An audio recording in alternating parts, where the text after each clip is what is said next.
Someone's waiting for me. Someone's shouldering. Okay, everybody's got an agenda, a few administrative things. There's stuff on the back as well. My copy doesn't have that. We have a guest here, Roy Fowles. Roy? Roy is from the lakes at Hemet West, and very dear to his heart is the project there, which is 4 feet from his bedroom window. Roy? Well, that might be fun. Interesting. Get some blackout blinds in a hurry. Yeah. Okay. I don't want to keep everybody too long tonight because it's Dodger night. I don't know the score. Does anybody know the score? 3-1. 1-1. What inning? 3-1. Are we recording everything right now, Roy? Everything. Including my chatter? We're regular people. We want to know what they're trying to do to us. The other game's 5-5 top. Okay, so as a group, what have we done so far? Many of us have attended city council meetings, the planning session, the first forum here. Catherine Botts, I think, was the first one to alert us to this issue here. None of us have really paid much of attention, thinking it was going to be a sleepy little grow crop town over there, and guess what? We're surprised, right? So, the forum, the city council meeting, we had a great attendance. People spoke. Roy, as he's recording today, recorded that. It is out on the website. What's the name of your website there? On Facebook? Hemet West Warehouse Project. And you can ask Roy to join that, and you will continue to see other videos he does of other municipalities and other town halls and HOA meetings. And I've done that, and it's great. There's a ton of information out there. There's Miss Mason. Hello. Welcome. The Planning Commission, we had an outstanding turnout again this past Tuesday. I think probably some of you, I sent the video, didn't I, to everybody? On Facebook, I posted it. So it's out there. Good things. At the end of that meeting, at 9:45, the Planning Commission decided to let us know that they hadn't made a decision about the Newland Simpson project yet, which is good news. So the more noise we make, the harder we fight. Let's hope we get some kind of results, positive results for ourselves. We're good. Thank you, Irma. When are they gonna make a decision? Did they say? No, they didn't say. We know that from our city council meeting that we pushed Joe Malley's mayor to hold on the 12th. They declined a moratorium on warehouses tabled it until the first meeting in December, after the election. Some say conveniently. Don't really know. I'm not going to speak on that part. We do have. I've lost my mind. Anyway, we do have a new city council member, Krista Mason. Not yet. She's running for District 4. She's running for District 4, our district. Yahoo. Yes, 1 second. Would it help us, Use the mic, please. would it help us in trying to convince the planning committee and the city council to show up with several hundred people? Maybe as many as we can. At a meeting? Yes. Oh, yes, absolutely. Outside the wall, we could just wait in the Sure, hall, sure, had signs. Everybody fill out, I want to speak sign, paper. They're white for them, they're not yellow like ours. It's got to be on an agenda item. But we don't even have to speak, and we just be there and then. The more you speak, the more you hold up the meeting. Part of the reason, we held up the meeting for 50 minutes the other day speaking. So we delayed their meeting, and they don't want to be there any longer than they have to. Hold on to that, please, and then we can pass it around. Okay. So, it was a great showing. They tabled it for a moratorium vote for December, the first city council meeting in December, a 4-1 vote, with Joe Malley's voting in favor of the moratorium. Needless to say. Yeah.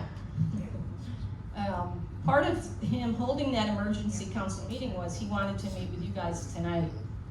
And once that moratorium vote got shot down, he decided he couldn't be here. So instead, we have his opponent. Yeah. And we're happy to have him. So we've made a lot of headway. We've made contact with the CEQA attorney. Does everybody know what CEQA is at this point? It's the California Environmental Quality Act. And they hold to account municipalities that are approving projects such as community residential, commercial projects, warehouses, and the like, to the environmental standards of California. So, we are speaking with an attorney tomorrow here. I am in a conference call. Our board president will be attending. I've invited a few others who didn't answer. Kathy. Oh, I wasn't home today. Yeah. Okay. And a couple others said they cannot attend. So it's here tomorrow at 9:30 in the conference room across from Irma. We've reached out to Deborah Brennan. Somebody forwarded me an article from Deborah Brennan. She's a journalist for Cal Matters, and they cover a lot of environmental things. So I reached out to her. She's interested in doing a piece on this, but it's covering the election. So she will get a hold of me when she's got a minute. Also, where is Teresa? Teresa Acuna has reached out to Jeff Horseman at the Press Enterprise. He too is interested. Again, he's bogged down with the election, so in 19 more days, I think it is, we might get some relief and maybe get some more press. Saddle Point community across the street, I've reached out to Marcus Huertas, who is their general manager. We'd like to engage the youth in our community to be part of this project. They look at us old people out there and go, huh, they're not gonna be here in 20 years. What are they so cranky about? They got nothing better to do, right? They want her So- to be able to breathe when you're down there. We want our kids and our grandkids to be able to breathe as well, and any future generation, and maintain the historical value of Hemet. And it does not include warehouses, last I know. It was nice for that younger lady to speak. She up. was, yeah. Very nice to see somebody younger. I can't find out who she is. Her name was Katie. She's part of the Searle. She's part of the Searle generation, S-E-A-R-L. If you go up to Diamond Valley Lakes there, the name of the street is Searle Lake, Searle Road. Big family in Hemet. Do you know, Kathy, who she is? I was just describing that she was part of this. Some of this. There's like third and fourth generation. They are, yeah, Multi-generation. yeah. I think that Jill's zero is like, you know. I reached out to her to ask if she knew who she was. She hasn't responded yet, so, yes. We got a conversation back there. Jill's my neighbor and she is part of the Searle family. Right, Wow. I know, she was married to Tim, not so much anymore, yeah. But I don't know if she's related to that young lady that spoke at the planning commission on Tuesday. That's what we're trying to find out. Maybe you could do that for us. Okay, great, great. She's against it. Who? Oh, yeah. The young lady? Yes. She was vehemently She's against been it. living out here forever, and she said, Mhm. ruin her. Her whole family's against it, she said. She was the family Sold spokesperson. 60% of the land to build Diamond Valley Reservoir. Domagoni sold 40%. It's huge. Your comments were? Oh, We all want to hear it. Hello. I just Tom Kelly, sta- everybody. I just stated that when they built the Diamond Valley Reservoir, 60% of the land that was sold to Metropolitan to build it was by that family, and 40% came from Domagoni. That was the distribution. That's a lot of land to build. I mean, it's 6,000 acres, a lot of land. So she'll have some land. That's what it was. Under the reservoir, 6,000 acres it took. Yeah, do you want more detail? No. Okay, No, question. thank you. Are these for or against the people that are on the ballot? Okay, we'll get to that in a minute when we talk about them. You're jumping the gun, babe. Okay, the home values are at risk. There's no doubt about it. I've been doing all kinds of research. The things I've listed here, adverse health, we all know the diesel exhaust, the diesel death zone of Inland Empire. We know what it's labeled. We don't want to be part of that. There's definitely no way we want to be part of that. Also, the trucks and the noise from the people loading all night long, music, carrying on, all that dancing they do when they're loading those trucks. And what other things they have in those trucks that we don't know about? Well, there is that. We don't know what the content is. And then there's a good point. These buildings are being constructed as speculative, meaning that we don't know who the tenants are. So from my perspective, and I don't know if I put that here, the traffic study is flawed, right? They say it's X amount of trucks, X amount of trips. How do you know that until you know who your tenants are? Well, I was thinking about what truck stops and who those truckers bring in. Yeah. To their truck. Well, certainly we don't know that there's illegal activity going on, The and one on Kirby is all state distributors who distribute places like Home Depot, Lowe's, Ace Hardware, and others. So, don't be fooled because that one's already started. That Yeah. project's been approved and underway, I we know. can't stop that I know project, that, yeah. but you can the others. Right, right. We're trying. There's 5 in total. We've got can we get a runner here with the microphone? Gene, what was your opinion on the planning commission last night? I think they're for this project that we were on the other night. The one off of Acacia and they're almost ready to approve that. Yeah, we're getting there. Sorry, guys. Comments, Victoria? I was just saying that, it seemed like the planning commission were already ready to approve with just a couple of things, this next one off of Gilmore and Acacia, Yeah, that is which the traffic's gonna be horrendous. what Victoria's referring to at the Planning Commission is a 25,000 square foot manufacturing business, owner occupied, not speculative, and they're in the metal pipes and making adjustments and things to that, and that they will be carting things to their destination point. We don't know where that is. We also found out from that night that there are no designated truck routes here in Hemet. What? What city does that? I mean, that's how you keep your streets good condition. So I was shocked to hear that. I don't know if that's true. It's hard for me to believe, but I like to hear from the proponents of the warehousing. Tell us what the jobs that they're gonna create. Because I come from a city, and I'm not accusing the city council of doing something illegal, but we had the same arguments.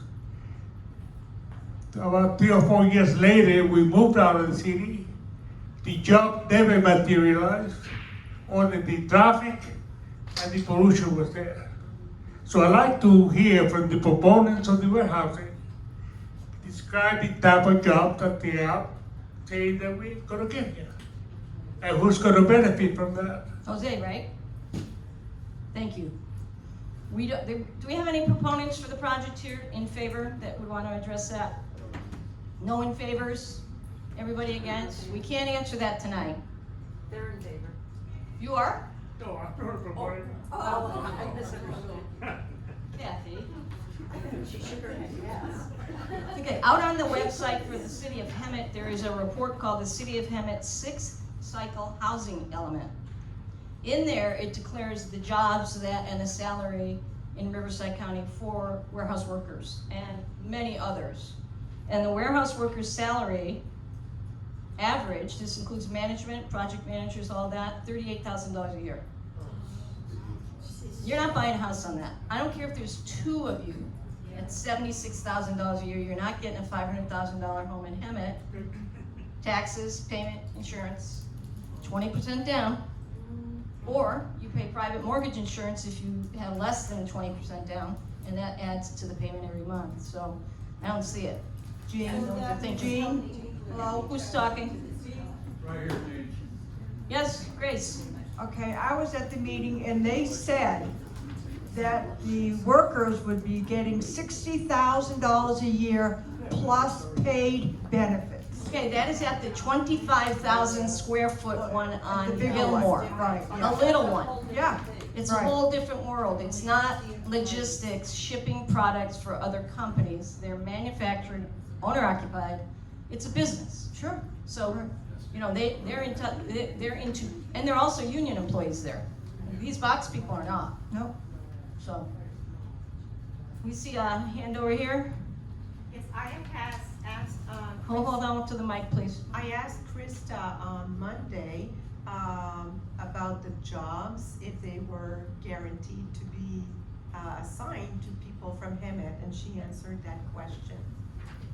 You want to share that with us again, Yeah, Krista? right. So this project, it doesn't have to be residents of Hemet. There's nothing in the conditions for the warehouse that state that residents of Hemet have to be employed at this warehouse. They could condition that. They could. The planning commission and They the city could. council could mandate that. They Right. can mandate a lot of things. They can mandate trees per square foot to combat the pollution. And I'm sure the city has something like that. I know the buildings I built, they did. Every so many That's- parking spaces you had, Yeah. every 3 parking spaces you had to have a tree. Kind of like us here.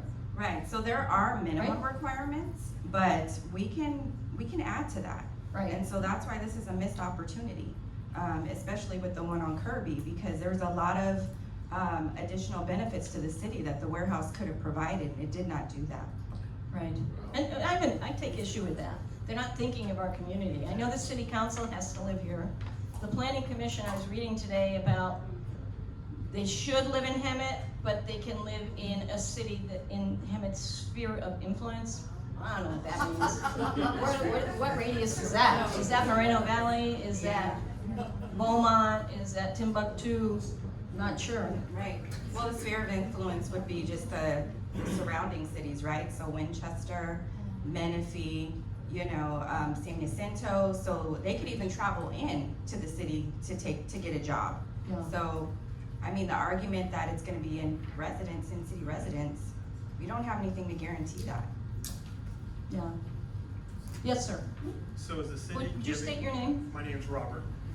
So is the city giving anything away, any tax abatements to get these companies? How are they recruiting these companies?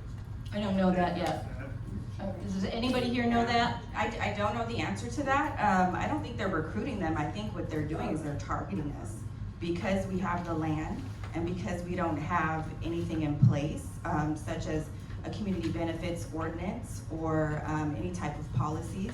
They can come in and they can provide the minimum requirements, and the city council, the planning commission's not asking for anything additional. But if you're building a warehouse, you want to be closer to an interstate than we are here. We do. So you think you'd be closer to the 215? Absolutely. Here's the basic So problem. somebody has to be recruiting. Here's the basic problem. In 2024, in the Inland Empire, per C.B. Richard Ellis, which I've added a resource on the back, there's been one project since in 2024, Q1, of 1 million square feet or more warehouses approved in an Inland Empire. The screws have been put to Menifee, Beaumont, Fontana, Marina Valley. and one other, I can't remember the other city. Bloomington, Well, yeah. Bloomington's cut down for sure, but they're local around here, so, and they're all close to the freeway, so people are now, the developers have to come to Hemet. Where else are they gonna go? Those projects aren't being approved in those communities. Plus the cost of lives. Can we get some kind of definition? What type of warehousing are we talking about?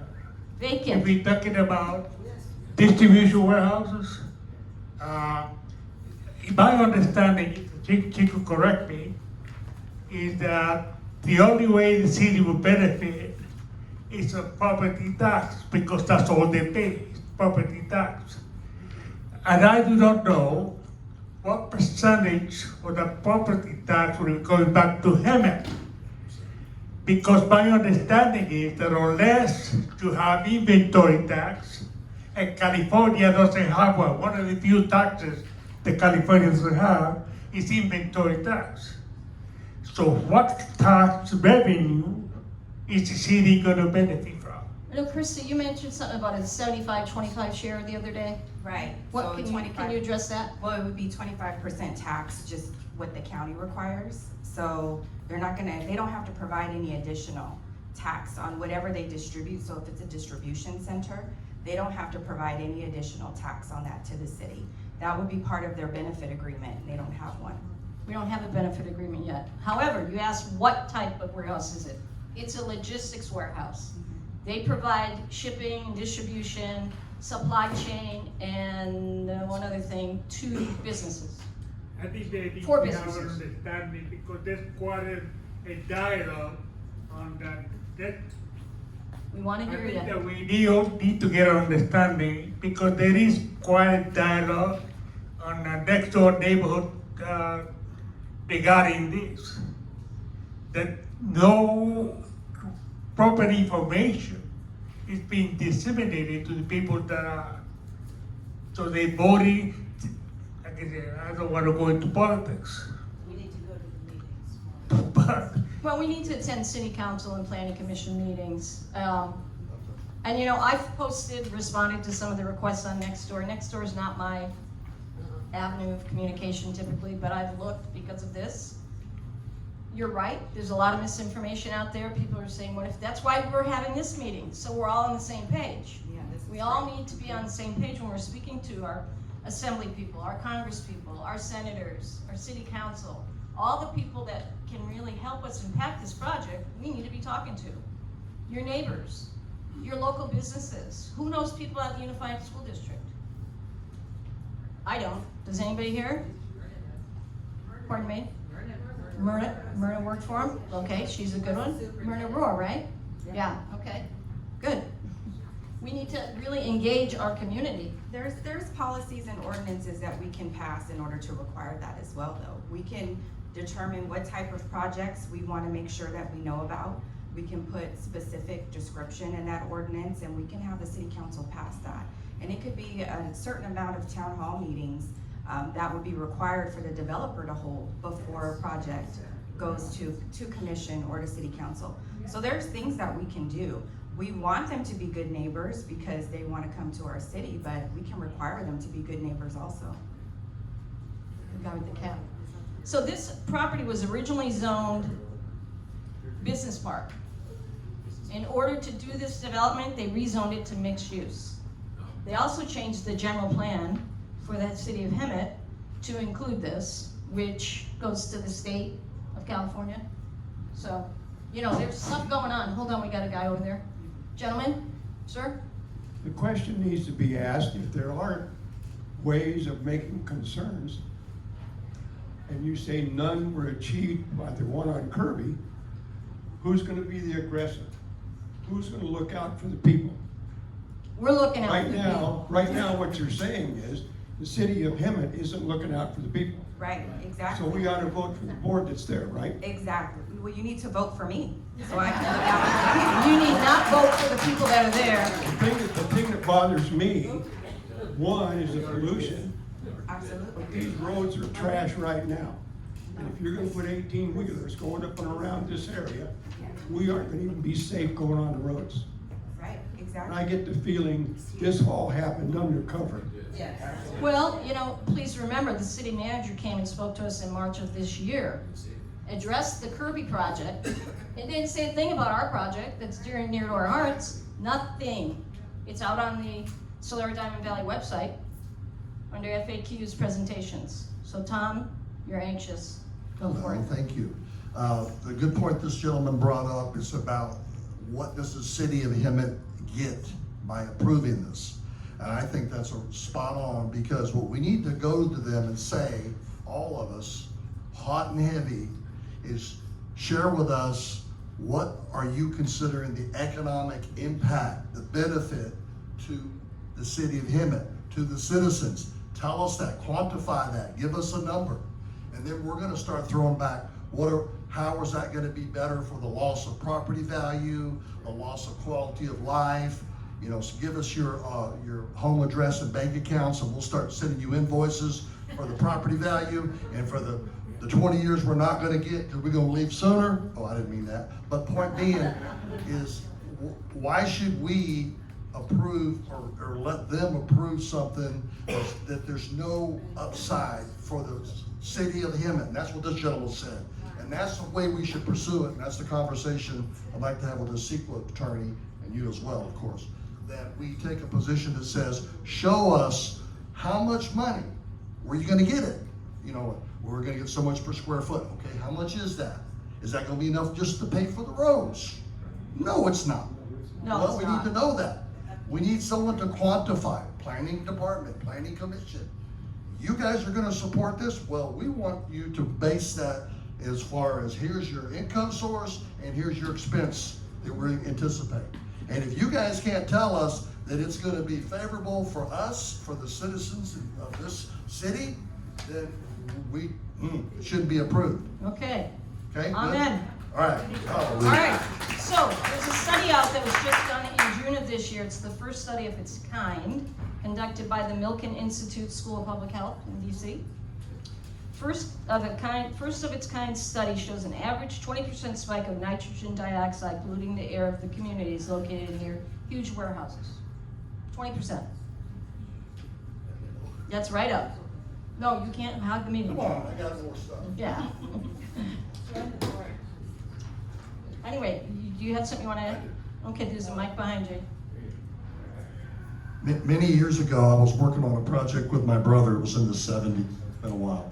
And I'll be quick. The guy had a device with water to put on a tractor that gave the tractor 60, 70 miles per gallon. And as I recall reading the documents this engineer had, of course, I'm sure they killed him, never let him bring it out to market. The thing that struck me that was so profound, he said, when the diesel engine on these trucks, the tractors, it burns the fuel, 88% of the hydrocarbons are not burnt, they're put into the atmosphere. So if we're gonna have trucks idling all the time, every 3 minutes, 24/7, that's what it could be, 500 trucks a day. Hitting the roads, that's not good. Nobody's gonna benefit from that. And we already have this basin of Riverside having the worst air in the world, and now we're gonna start putting more in our little pocket. No, thank you. Okay. Pam Mo.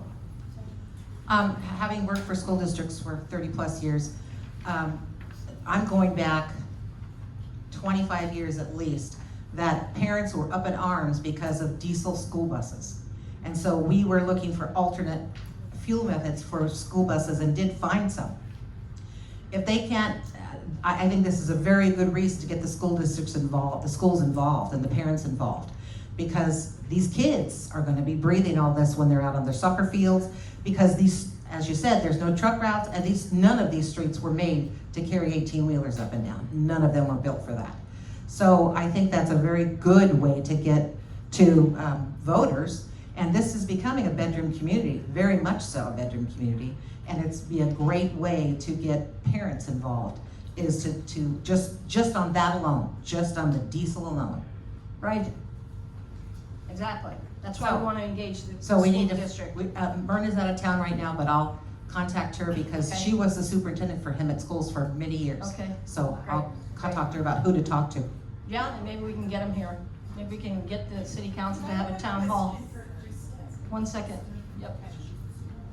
I was Victoria? wondering, okay, so if they were to put in this big building over here off of Warren, okay, the one we're talking about, the warehouse, you know, I see all that land on Warren across the street from us. It's very, very open to getting warehouses all along that street. Right, and that's what concerns me. So as Jean mentioned earlier, currently it's zoned for BP, which is business park. But the actual general plan land use designation is mixed use. And all around the property is low density residential as well as mixed use and some other similar general plan land use designations. So what they've done is they've decided that to be consistent, so to match the zoning, that they want to change the general plan. General plan is what we go by for our city. So we don't want to, they're doing it backwards. So they're changing the general plan in order to match the zoning when the zoning should match the general plan. There So you that's go. another way we should attack this project. Once we allow that to happen, which is what happened on Kirby, I don't agree with the way that the general plan was changed for Kirby. Business park is meant as a transition space between homes and other types of uses. So in this case, once you open the door for that to happen, they'll keep doing it. Yep. We don't want that to happen. No. Once you open the door, it's difficult to close it. Exactly. Yes. Is there any way we could affect how this land is zoned? Can we preempt them and Well, get it all that- changed to residential only? Right, so what happens is for this project, it has to go to the planning commission first. So the planning commission will hear it, but because it has to do a general plan amendment, it will go to the city council. So it would have to go to both hearing bodies to review it. So you have to voice your concerns and what you think it should happen there. So the land that's in front of us off of Warren, can we go ahead and try to get it moved to just residential zoning? Well, we can look at it, yeah, we can look and see what the actual zoning is. That is A lot of what I see is part of the issue with the city of Hemet is our zoning is not consistent. So we have a lot of zoning next to each other that should not be next to each other. And so in this case, business park is often misinterpreted. And that's what they used in order to put this warehouse in. I don't agree with it at all. rezoned it to mixed use. Well, yeah, well, it's currently mixed use. Right, So right. it's currently mixed Just- use, yeah, so. Well, they knew though, because they wouldn't have rezoned it if they Well, knew business park was not. So what will happen is that when it goes to planning commission, the planning commission will review the project, and then it will go to city council, and the city council will say, should we change the general plan? And we don't want that to happen. We want the general plan to stay mixed use. We want it to stay low density residential around there. It is my understanding that the city council voted down the referendum and they passed it on to the new council.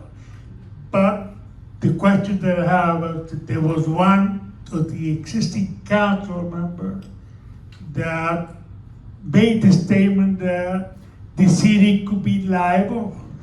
For the applications that are already in, Okay.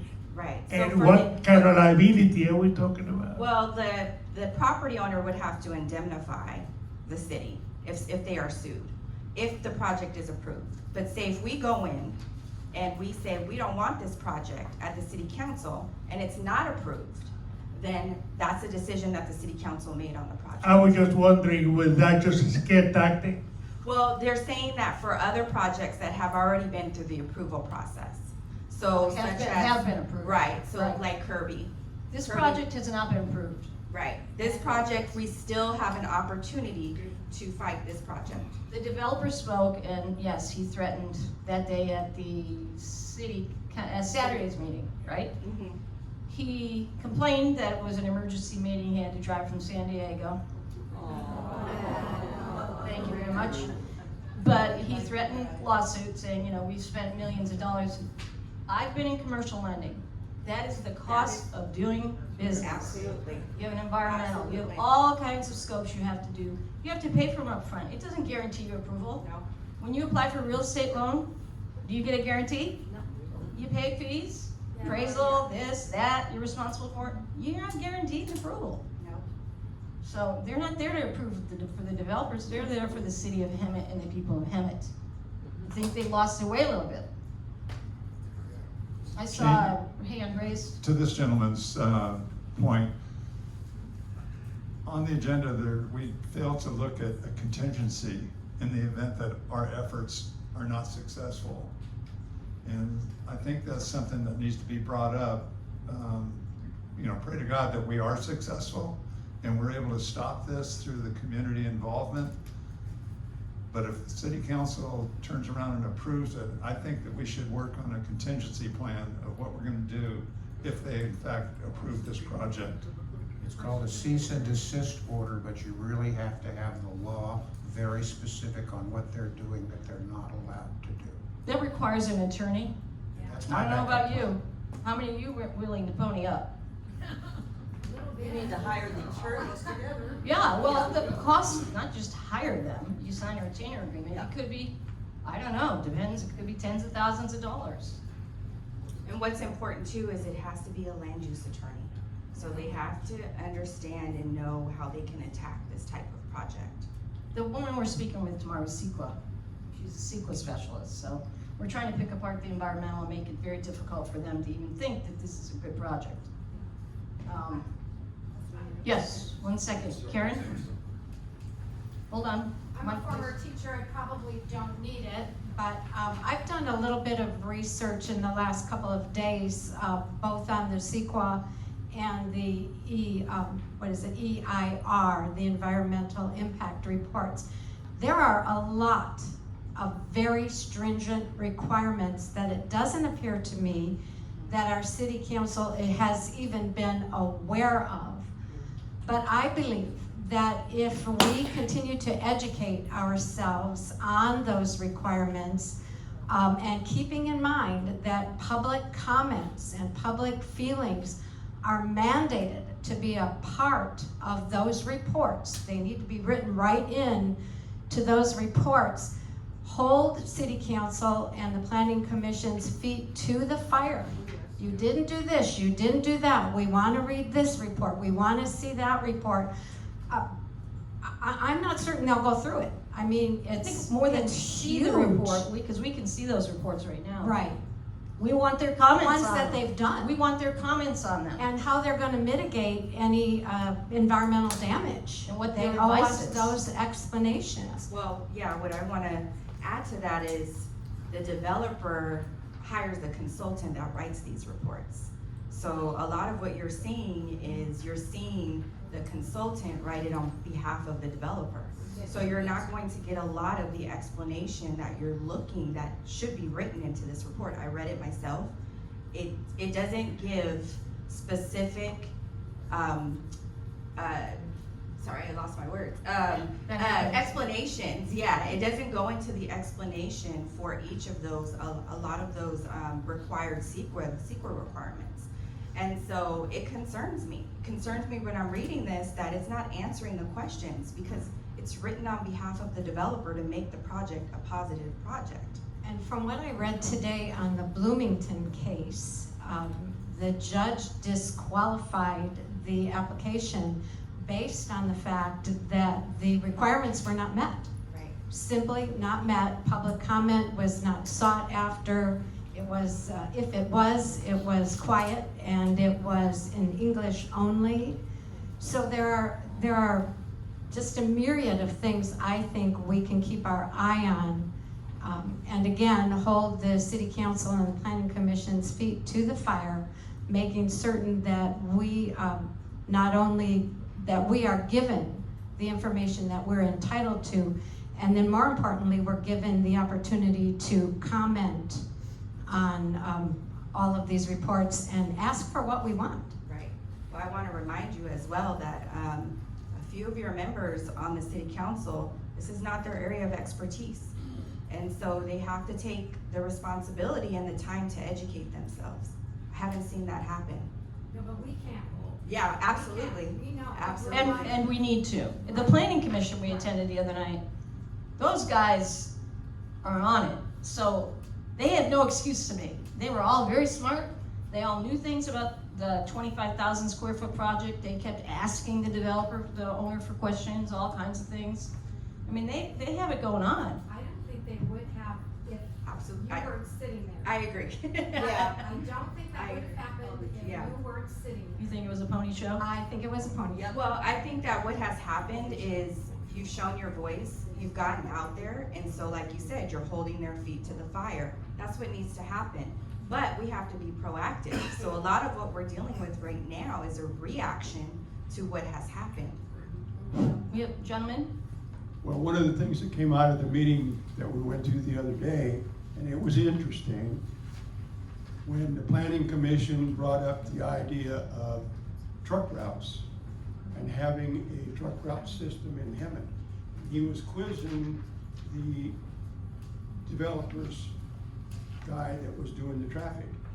And the combative atmosphere between the two was, we need to see a plan out of you for this. And he turned around and said, why do we have to provide a plan? The city doesn't even have one. Right, I exactly. mean, we're Well, running into things that people need to know about.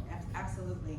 But the city can have one, but we can also require the developer to have one as well. That is part of the review process when they're going through the review. So they should be providing that. There needs to be a mesh of what's going on. Exactly. If they're combative and they don't want to work with us, why do we want them here? It was clear to me that the city was really, from my perspective, it was a 25,000 square foot building, owner occupied. They applied in 2000. It's 2004, and they were slamming them with all these questions that should have been answered long ago. Maybe 2000 or 21 at least. I was shocked to hear that our city had let this go on that long. And I think, Jean, that was simply because we drew their attention to the fact that those questions needed to be asked finally. The one woman, Yeah. I can't remember her name, Clark, Commissioner Clark, said she didn't get the documents till Saturday. This meeting was Tuesday. And she also admitted that they needed to educate themselves. Well, Like she said, she didn't get the package till Saturday, so you're probably right. Because they knew we'd be coming, they got everybody the information. But the question. Hold on, microphone please, everybody wants to hear. On that 25, on the building over off Acacia, on that building, they didn't talk anything about the gas is gonna be exposed there too, because when they have to cut that steel, I was reading something on that, that causes a lot of gas and different things, and they're gonna be cutting not just inside, outside, because they have those big steels outside that they have to bring in, so it's gonna have to be cut. So there's a lot more to it than just that. Well, and the part that bothered me was that only 6,000 square feet of that entire parcel is for building. The rest of it is storage. I mean, we're dealing with a rodent problem right now. I can't even imagine 70,000 square feet of outdoor storage. 25,000 square feet, so it's 19,000 storage. It's 6 That's the acres. size of the building. She's talking about the 7 acres. The outside surrounding. 7 acres. Oh, acreage. 7 square foot, acres so. of Storage is storage? outside. Yeah. Understood, yep. Nice little rats in the pipes. Yes, Brad? I do have a question, but I wanted to make sure we didn't gloss over something that Krista just said. As far as I know, our current city council has one person on it with some planning experience.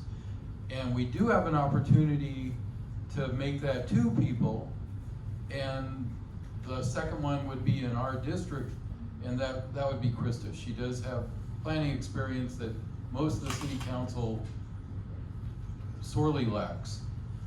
My question is, when a developer is getting approval for a project like the Emmett West Warehouse project, are they typically required to do improvements on the infrastructure around it, to make improvements in traffic flow and safety and lighting? Is that something that is put on them to get approval? They can, city council, planning commission can condition it for approval. However, like this project the other night, they're asking them to consider, do a study for an all-way stop, because there's no stop sign there right now. And they've got these trucks making those turns. Also, they were saying, put hedge bushes over near the mobile home across the street, so that the truck lighting doesn't go into the bedrooms of those homes.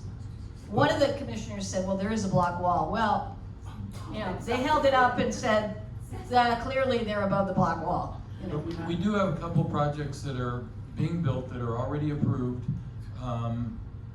And were those projects required to have street improvements and No idea. lighting and stuff? I doubt it. If it's not been done, usually that's done first. Like the Right. streets came in over here for the residential place. Well, that's part of the problem with the city, is we don't have those engineers within City Hall that are reviewing these projects beforehand. So what happens is the developers come into cities like ours who don't have those subject matter experts within City Hall, they get approved and then they get conditioned after the approval. So we don't know exactly what the improvements will be until after it goes into the construction phase.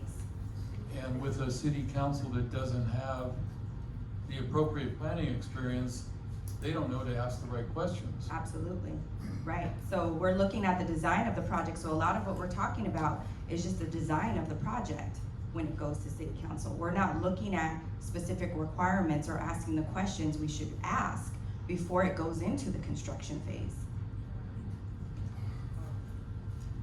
Kathy? One of the things I found interesting the other night was this project that we're talking about, that we heard about last night. Is it Gilman Street? Gilmore. Gilmore Gilmore Street. and Acacia. It's a small street that is a dead-end street at the railroad track. It's just a little circle, turn around. And it's between, along one side of it is a community of mobile homes. Actually, I think they're purple. Across the street. That's what I said, across the street. But when they go out to the end of Gilman Street, that is Acacia Street. Acacia Street is one of the streets that I've been understanding is one of the ones that the city is making nice for us and no trucks are allowed on it. So they're gonna have to put some kind of a stop and go. That's 1 block after Kirby.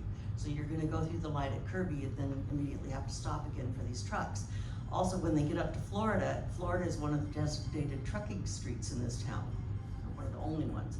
And so they have to make a left turn from Gilman Street onto Florida and not take up 2 lanes to do it. And they also can't pull the 18-wheeler out and then back it and turn again, because that's gonna cause all kinds of delays. So to me, that was pretty important, and they had not even studied that. However, they've required that now. So now they have required it, As of this week. as of us being there. From 2000. From The application from 2000. For us to go to every meeting. So it's important to go to these meetings. A lot of us go to them. It's been tiring, but boy, are we finding it's worth it. 1 second. Ma'am, if you'll state your name. My name is Carol, Hi, Carol. and I do have a question regarding the Simpson warehouse. Is that mic on? Oh, I don't think so, I turned it off. I'm sorry, my name is Carol, and I do have a question regarding the Simpson warehouse proposal project. And my question is, does anybody know if the communities on the other side of Mustang, the new houses over there that are not senior communities, are they informed about this? Are they involved? And wouldn't it be good to bring them along? Because they're gonna be impacted even more than us. I mean, at least as much, if not more, because they're even closer. And so. Yes, that's item 5 on the Oh, I'm agenda. sorry. I have reached out to the general manager. What we'd like to do is have a couple of their board members come and talk with us. Maybe attend a meeting here, town hall, something, and engage some of their community members as well. I don't think they have room like we have here. I don't know. I don't think they have a big clubhouse or anything. But they're the young families. They're gonna be severely impacted, and they're closer. Is that Menifee or Winchester? Right here is Hemet. Okay.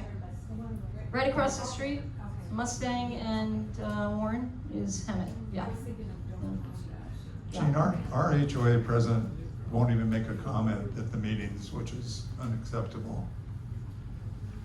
Well, I hope you voice that with Mr. Weiss. He's attended both meetings. The Saturday city council meeting and the planning session on Tuesday, as have other board members. I know Carl Edwards did, and Pat, and Linda Weiss was at the Saturday meeting, so they're showing up. Pat spoke. Yeah. Did I see a hand somewhere else? Hang on a second. We'll make sure we get through the agenda. So I've listed here about the things I think we need to do. On the back, I've given you some contact information, ways to inform yourself, websites, all the city council members' email addresses. I didn't get the planning commission, I didn't get to that today. Frankly, I probably didn't have room to put them anyway on the agenda. But we also want to remember, this is 1 of 5 projects. So we all, through either the Green Coalition in San Jacinto, through Roy, want to marry together with these people to really be a louder voice than what we have here. So they know it's not just this project, it's all the projects. And I think we discussed the other day that if all 5 Microphone? projects would They can't be- hear you in the back. I know we think we can, but If all 5 of these projects get approved, it's a total of 3,500 trucks per day on Hemet roads. yeah, I know several people that have already put their house up for sale. Hold on, Gene, we'll get a mic to you in a minute. Joe will bring it to you. And then we're gonna have, Tom has one more comment. And then Roy would like to address the group for a few minutes. Go ahead, Tom. Oh, it's me? I thought we had someone back there. I think that we need to really question hard the planning commission and say there needs to be a detailed traffic study before anything's approved, so we fully understand what's gonna happen. And because otherwise we're just doing it blindly, because those roads are gonna be destroyed, people. You look at just the few right here on Warren and Mustang, and that's just with, maybe 10 or 15 trucks a day cruising up and down. Right. Wait till you get 500 a day, depending on if they go to Domagony Boulevard or if they go north. It's a disaster no matter what they do. Well, we already know that Newland Simpson, from the traffic study that they submitted, that they've already failed. So we already know that they're failing. Then they need to. Not only that, 45% of the traffic's going up Warren. Warren Road cannot handle that traffic. 25 up Simpson and the rest up Dominagoni, the minimum there. So, that's what the traffic study says. No. So to Joe's point. Hold on, we have 2 other speakers before you, Robert. To Joe's point, not that we're gonna throw in the towel and say, okay, now we want these concessions. Yes, the concessions ought to be, you're gonna have to pay developer way more money to fix all these roads, turn signals, EIO, you're gonna have to put up bonds for the stuff that, way down the road. And we'll see what their threshold of pain is for how much money they're willing to spend. Okay, Jean, then Robert, and then Teresa. And then we're going to Roy. I don't have a comment, but I do have a question. I'm a little concerned about the source of our material. As an example, the 3,500 trucks. I mean, that is an astronomical figure. And I'm just wondering where all the statistics were pulled from. Reason being, I know we need to do research. I don't want the city council to have better research in case any of our information is erroneous. My understanding is it came from the Green Coalition of San Jacinto. And they pulled it from the traffic studies paid for the 5 projects. And then did simple math. That's my understanding. I don't know that. 1 second, we have Robert. So my point was, to his point, I don't care what the studies show.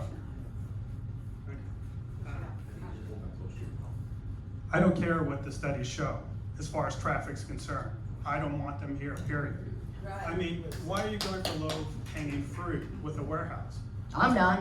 I'm with you. I'm just saying, let's bring in businesses that hire people, bring wealth to the community that we could benefit from. So I don't want warehouses, period, in any way, shape, or form.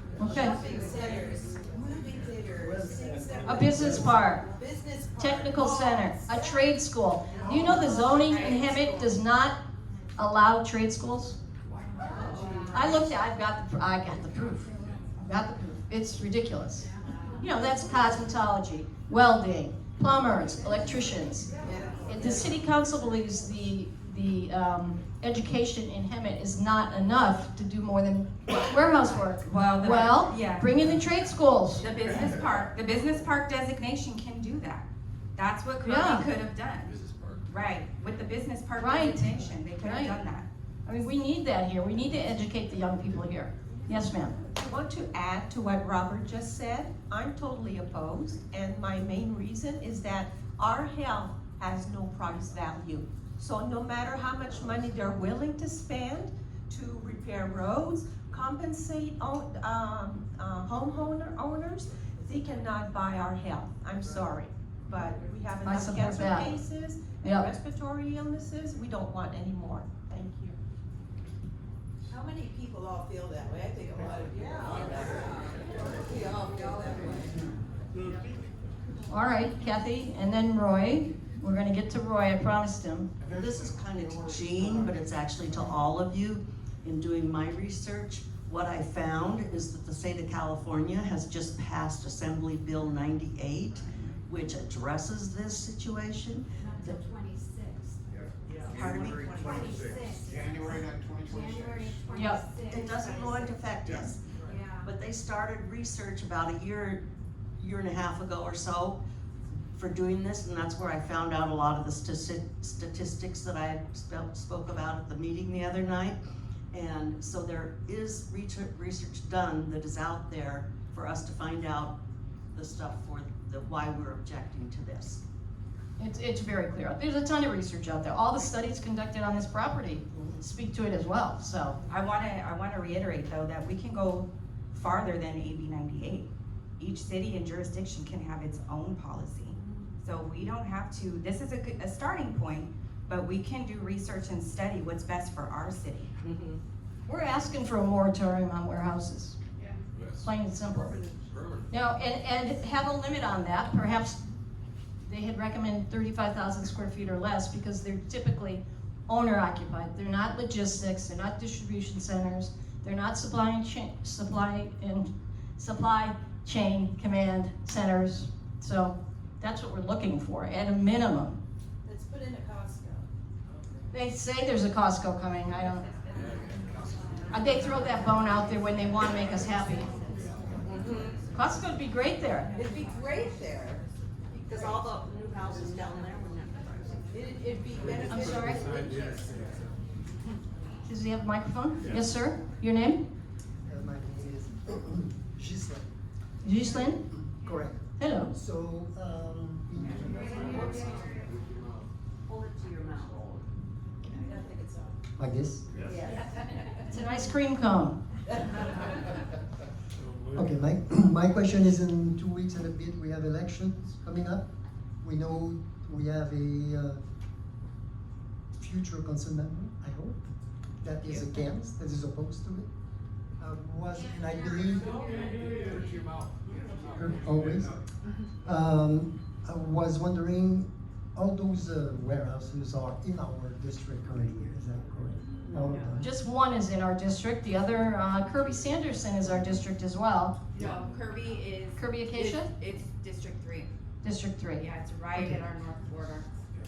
So It's regardless- too close for comfort. Right, regardless, yeah, I know it's too close to comfort because trucks are running around and that's Right. one big issue, right? So what do we know about other district in terms of? How they vote? Yeah. Here's what I know. Opposing to it, and are we reaching to any of those community out there that may not know that this is happening, but their turn will come one day, correct? The Green Coalition in San Jacinto, Shaul Rosen Roger, Yeah, something like that. something like that, was here at our forum on the 7th, and he addressed that issue. And I know Roy's been very active in the other districts as well. Regarding the election, here's what I've heard. I don't know. Can't predict elections, you know how they are. But we understand that when Ms. Mason gets in, she's a no vote. Carol Kendrick from District 1 is a no vote. And Malcolm Lilienthal, District 3, is opposed as well. It's what I've heard. I don't know. Joe Males was originally for it, but when we pressured him Saturday, he voted for a moratorium and tabled that. And the other one is There's Peterson. Peterson, they're not up for election. No, but how do they vote? They usually vote yes. Yeah, she's a yes vote. So, Yeah. so Carol Krupa, Linda Krupa. Linda Krupa And Jackie Peterson. is likes warehouses, warehouse people. Linda Krupa, Jackie Peterson, and that's it then. Yeah. Carol Kendrick is against the warehouses, from my understanding. And Malcolm, I've heard both ways, so I don't really know. These are things I don't know, I mean, you know. But, and Krista, if she gets in, opposes them as well. But if they come in, they could change their mind too. Yeah, that's right. You know, flip-floppers. It's just politics. But we know Krista won't. I will not. Thank you. This one won't. I will not flip-flop. No, it'll Why are they for these projects? Pardon me? Why are they for these? You'd have to ask them that. I don't know. They have So no. is it because they're not aware, or is it because they're getting some kind of kickback? They Follow the money. Okay, Teresa. At the end of that meeting that we went to, Malcolm actually was the one that followed through, kept him from closing the meeting, remember? And then said, we need these studies done. I want it on our, I write that down. We Whole want bunch of these studies, studies yeah. done. Which, frankly, I were thought was- already done. So I was surprised he didn't know. Oh, that's really Yeah. interesting. Yeah. Not the traffic study. The traffic study's been done. It's out on the website. That's how we know how many trips they're gonna make. That's how Joe knows 45% goes up Warren. Oh, on this project, not on the one that we're. On ours. Yeah, No, not on the little one. Yeah. Yes, ma'am. And your name? We've been here since 2002, and when we came, they called it the bedroom community, but it was only the island, and we're losing all of that. We felt like it's just building all the way around us, and that's not what the people that moved here in our area. So maybe people like trucks. I don't like. Well, let's see. They have those big truck things that, you know, monster trucks, I think they're called. Well, that's I might like that. Those are short and big tires. Yeah. Yeah, Hold on I- back there, we have Pam. She was saying she's been here since 2002. They moved here. It was a bedroom community. They used to call us here in Hemet at SDV the Island, but it seems to me that it's not so much anymore. There's building going all around, and maybe people like trucks. Right? Well, you know, I agree with her. I moved in here because it was a bedroom community. Why don't we ask San Bernardino and Redland why they don't want any more warehousing? Because it's the diesel. No, you know why?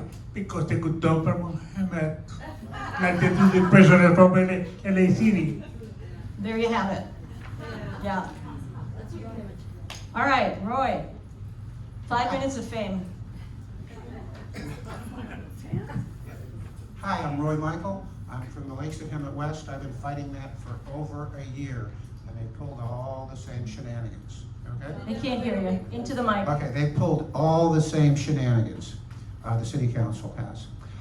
The best thing you can do is what you've done right here. All these people, you have to stay active in this. You have to read the documentation. You have to understand what's going on. If you see something that you didn't like, maybe no one else saw it, make sure everybody knows about it. Our HOA is 100% behind the opposition of these warehouses. The HOA is, for us, is paying for the same attorney that she's meeting with tomorrow. That's how far we are behind this thing. I've got 360 some signatures from people that live in the Lakes of Hemet West out of a little over 1,000. Now, we're all seniors, so I can say this. You guys are like herding cats. Right? You really have to push people. You really have to talk to them. You really have to communicate. This video is going out tonight. I'm on about 15 Hemet websites and some Temecula and stuff like that. It goes on YouTube. Find it, share it. Please put out the information for my Facebook page, because everything I put out and have for the last year or so is on there. There's a wealth of information. There's my 15-minute speech in front of the city council. You can take that speech, divvy it up to 3 minutes, pass it out to each one of you, but the more people that show up, we had 75 people at our NOP meeting for that project. I doubt you guys even knew it was there, right? That's notice of public comment. Yeah, notice of public comment. We had 37 people at the initial planning commission meeting. We spoke for 1 hour and 40 minutes against it, and they were all looking like, all these people, and they're all against this, and they were just writing down stuff as we were talking about it, you know, different issues with the water and the, you know, everything that was going on. You have to get involved with this, or they're going to run over you like a train. But they wanted to hear us. Remember at the end they said they wanted to. Yeah, I understand. They wanted to hear a lot of ones that weren't turned down. It's election time. Of course It's they want to election hear time. us. They're looking They for want to talk to votes. us. Yeah. That's why I'm so happy that they pushed the moratorium off, so that people like Krista have an opportunity to say, we want a moratorium for the next 2 years. Also, I want to add to that, Roy, that you can show up in person, but do not neglect your emails, your letters, all of that too. All of that goes into the public record. So then that way it's written that you opposed and that you shared your opinion and your concerns, and they have to address those. That's why I gave you guys their email address. It's on the back of the agenda. What? Which one was it? Who? Oh, I probably spelled his name wrong. Well, I invite you to visit UG and UYT, University of Google and University of YouTube. You will find their information there. You I should would be able to go to recommend, the city website Yeah. and just click It's all it and email them. I would recommend that you set up a Facebook page, the Simpson Warren Warehouse Project, so that everybody has access to that. You can go onto mine, share everything over to yours, okay? So there's. I said I'm tired. You have to get out there. You have to show up to these meetings. You have to speak. You gotta fill out a little form. If it's not agenda, write non-agenda on it and put your name on it. You don't need to give them any other information. And have something to say that's either based on the law or health or trucks or why are you putting it next to our neighborhood? You know, stuff like that. You have to be involved. If this many people show up, they're going to notice it. If more show up, if you fill that room, notice it. We had 75 people at our NOP meeting. We had 37 at the first Planning Commission meeting, and they're really taking notice. They're taking a much deeper look into this than they would. What answer they're going to come up with, I don't know. But they are taking a much deeper look because they see most of us involved.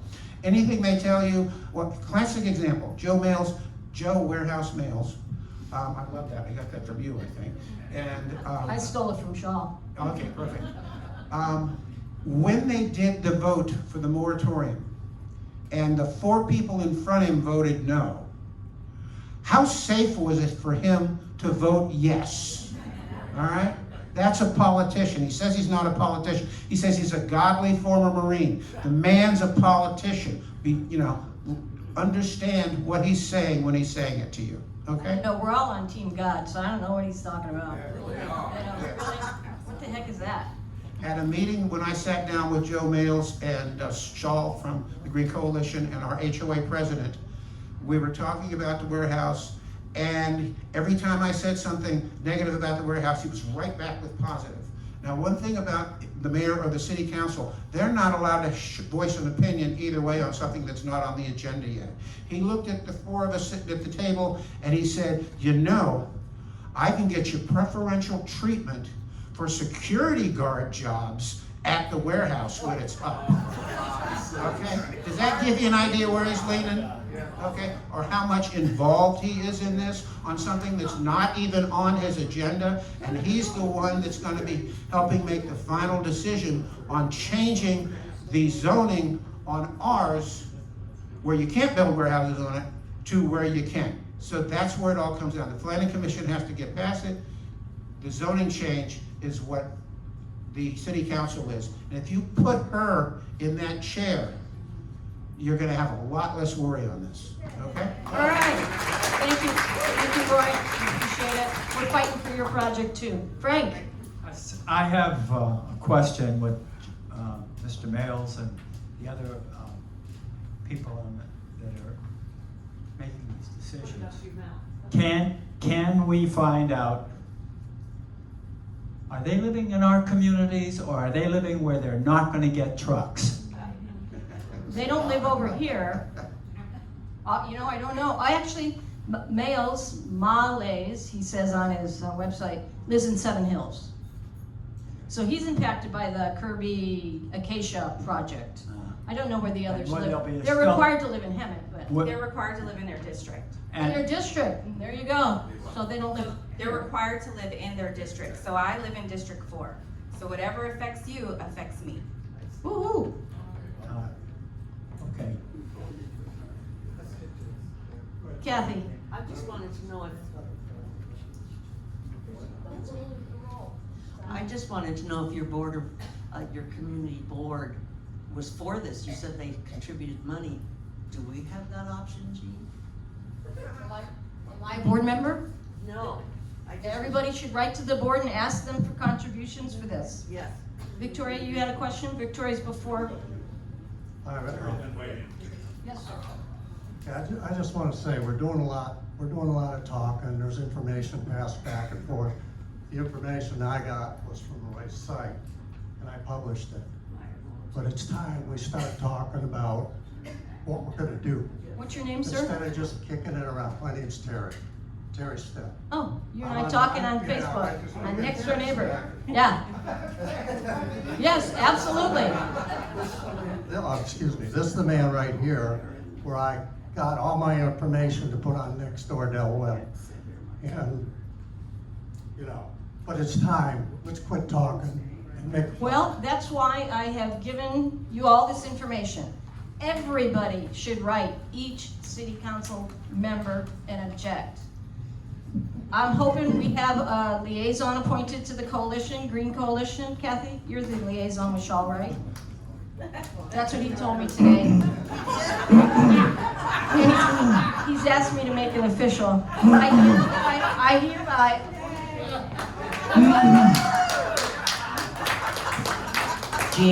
Jean, Who's talking? I'd like to talk. Oh, no. Krista, Can I just I have a add, yeah. question for you. Sure. I want to, can I make a statement first? So, thank you, Terry, for that. I just want to let you know that my action is to run for city council. So these types of forums is what I ran for, was because I wanted to empower the residents around me. So this is, I thank you for letting me, for inviting me today, and for allowing me to come into the community and to be a part of this. This is awesome. This is what my whole entire career has been geared towards. And so my action was to run for city council, to be that council member, to be the voice. So that's why I'm here today. So thank you. I really, truly appreciate it. And I would like to, whatever the outcome is, the outcome is to win, right? So Yeah. I'm in it to win it, but I'm still here. I'm a resident here in District 4, and so forums like this in which we can take our concerns and take them to the Planning Commission and take them to the City Council, we can do that. We can continue to do that. So I encourage you after the election to continue to do this. Thank you, Chris. Krista, question. The theme of our city right now is the beautification of Hemet. That's what I keep hearing from the police department. We donated our time for it.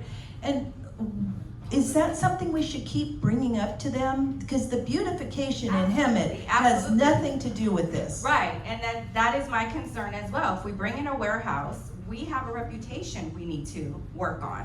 So the stigma of warehouses, not only the health effects and the effects of the trucks coming in, how does that help us to move forward? It doesn't. And so that is, They right, have a program already. right. If they want to do it. Right, exactly, but it's not mentioned anywhere in the economic strategy. So this is, you have to put all of that information in there and how it impacts each other.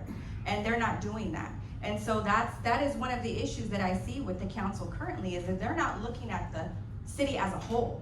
We have to look at it as a whole and what impacts us and what will make us better. And will the warehouses do that? No, it will add to what we're already combating right now, right? I don't know if you guys heard this, but I was told Hemet used to be called Hemet is Heaven.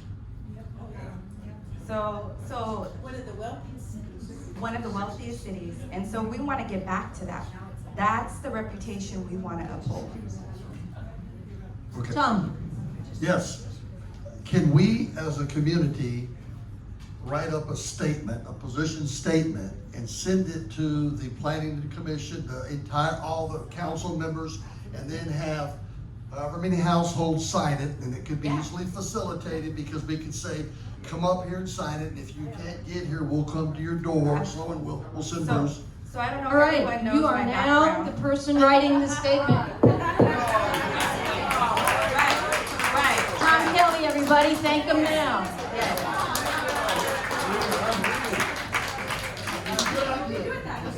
Yeah? Well, it'd basically be like a petition.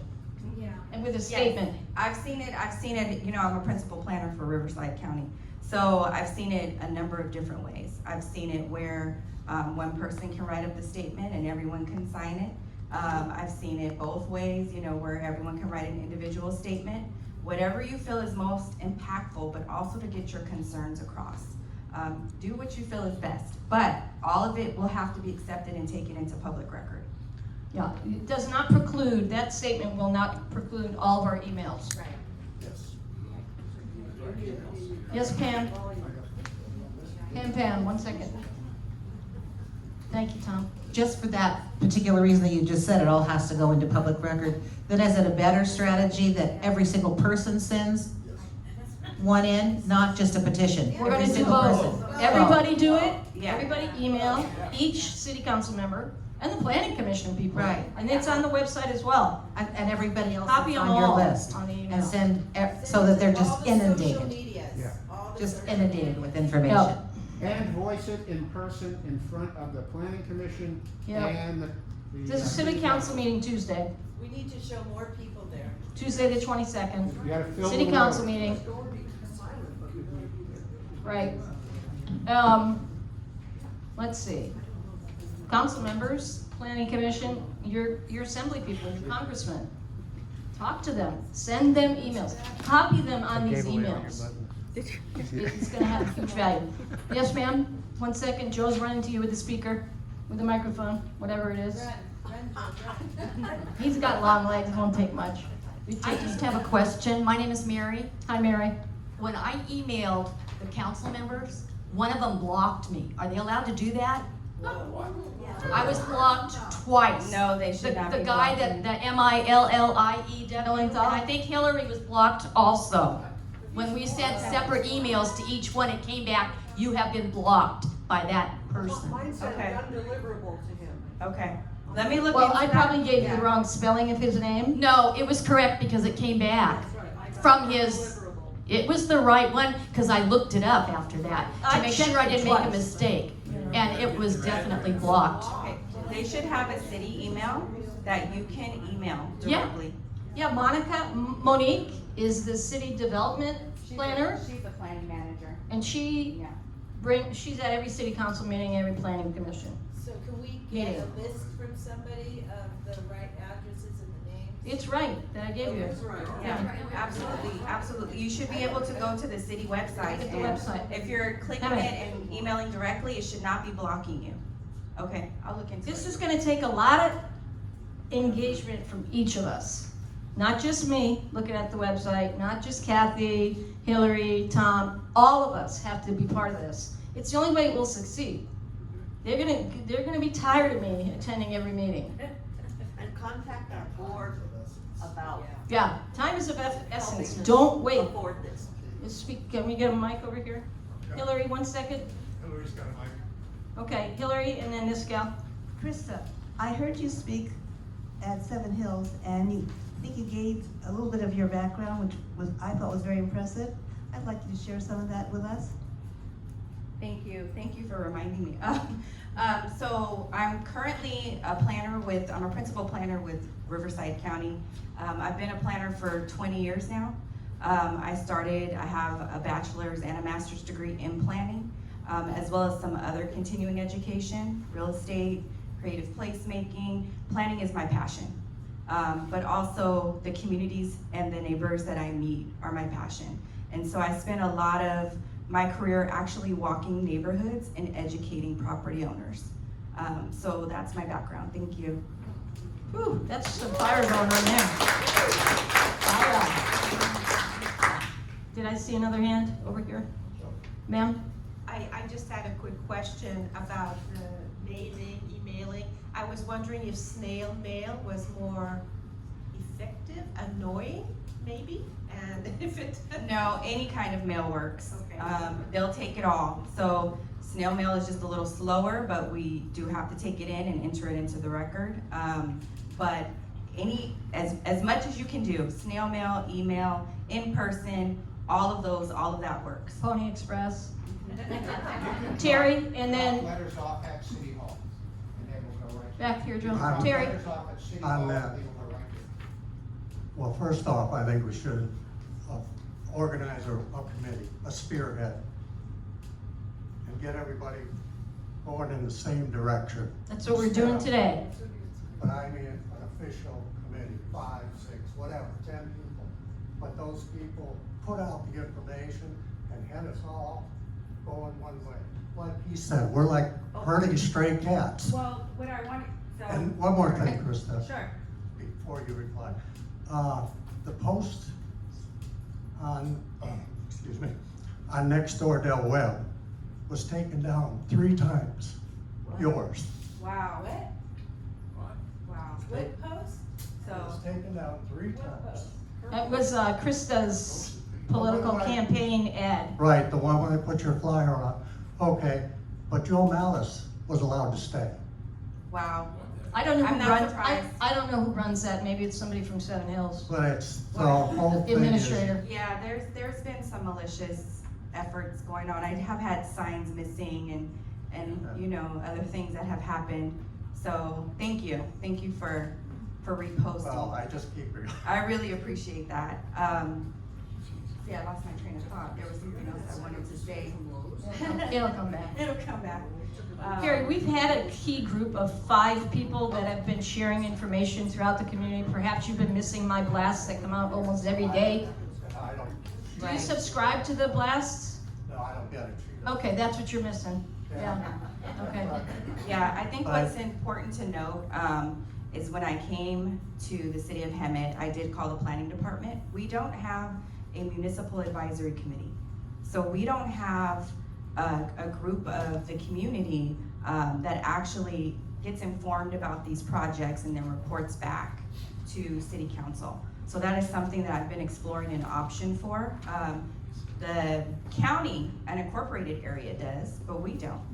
And so absolutely, we need to form our own committee, and then we need to inform planning commission and city council. But it starts like how we're doing here today. Not getting the information? No, there's no reason why we should not be getting the information. They are doing minimum requirement, the developer is doing minimum requirement notification. But we, like I said earlier with the ordinances and the policies that, you know, ordinance or policy, we can require the city council to pass one and we can put specific requirements in it. We need a mic over. But we shouldn't have to go that far. We Who's shouldn't got the have to go that mics? far. Who's got the mics? Everybody's got the mics? On the agenda, there was a slight typo. We don't have it on. I'm sorry if I made a typo. On the agenda. My secretary, I fired her. And that's fine, but just so everybody knows, on Malcolm's name, his last name on the email ends in T-A-H-L, where it should be T-H-A-L. Okay, there you have it. Email, yeah. That'll help. Everybody make that correction? No, where? No. Malcolm's name on the back, the last 4 letters are transposed. Oh, yes. It should be T-H-A-L. Is that what I heard? Yes. Okay. My mistake. I stand corrected. Yes, ma'am.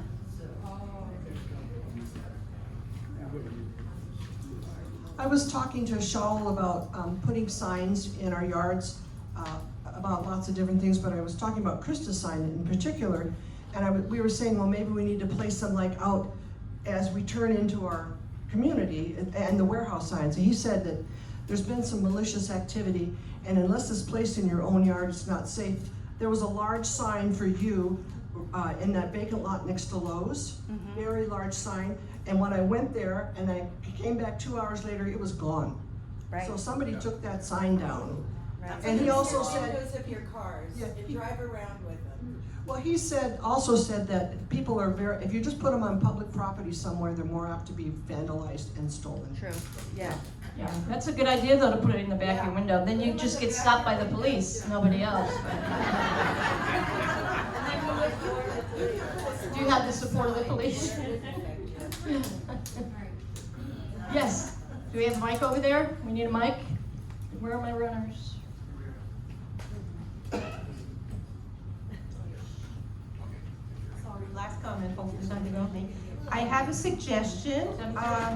If everybody in this room and in the community does what I did this morning, I went to each door on my street and around the corner, and I visited at least 12 people and informed them about the warehouse project and told them that Krista was the only candidate running for council that opposes the warehouse project. And some people were not aware at all, and so they were very happy to hear about that. So if everybody just knocks on 5 doors, I mean, that's a lot of. Great idea. We have flyers though. Flyers. I have flyers. Wait a second, wait a minute. I'm gonna say, our house is for sale, and somebody put a flyer on our front door on the day of our open house. The No Warehouse Project. Nobody's gonna buy that house now. Okay, I put the flyer there. I have a very important question to the group. What's the score? Anybody know? Who 5-2?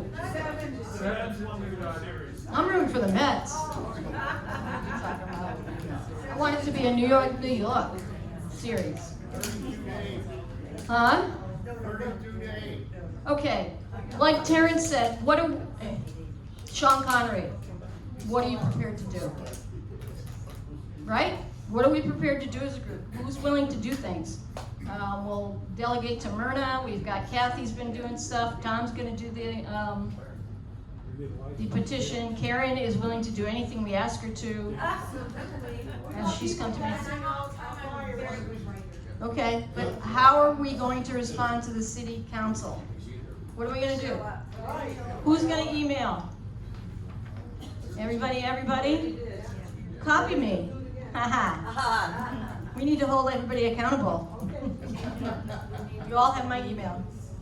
What I'd like to do is thank each of you for coming. I know it's Dodger night. It's past your cocktail hour. There's a lot happening that you're giving up, but this is really important for our community. So thank you for making the time. Thank you. Oh wait, we got one more person. You have a microphone, Jean? Yes. No. You're welcome. I'm an old credit union lobbyist, so I know what you do. You're already addressed in, and it's being recognized, and you are.